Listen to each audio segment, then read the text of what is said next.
To sit here in this chair with this sweatshirt on in the month of October, 25 years later, is such a blessing.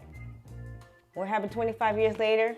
Well, if you have been following along with me in my story for over the years, and if you've seen my documentary, and if you follow me on social media, you know that I talk all the time about my story and my life, living in the daylight, living life in the daylight with spina bifida.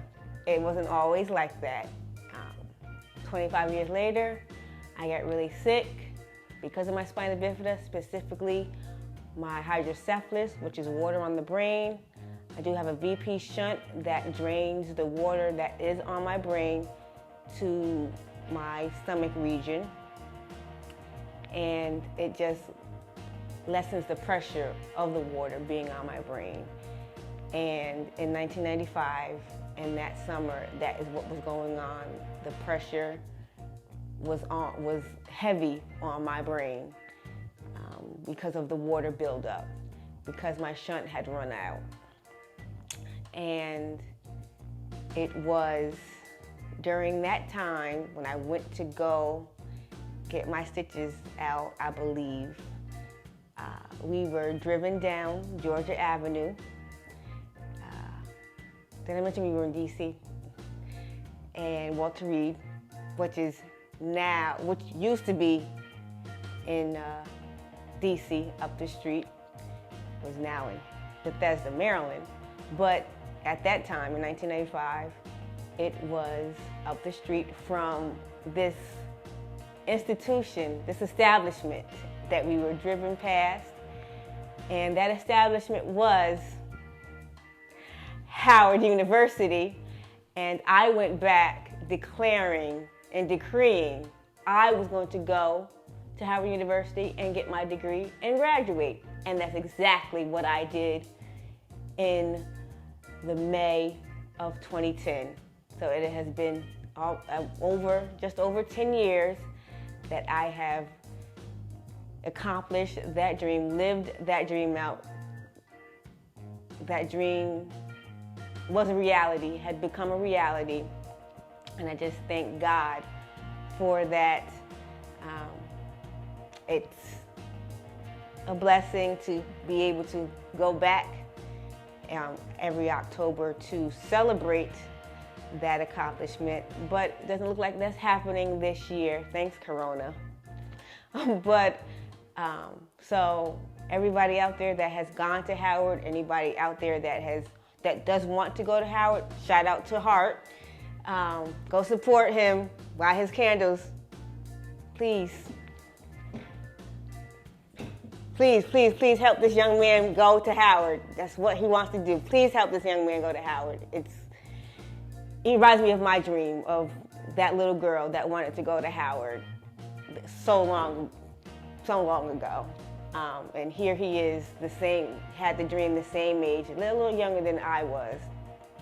But here he is now, an entrepreneur to live that dream out. Please support him.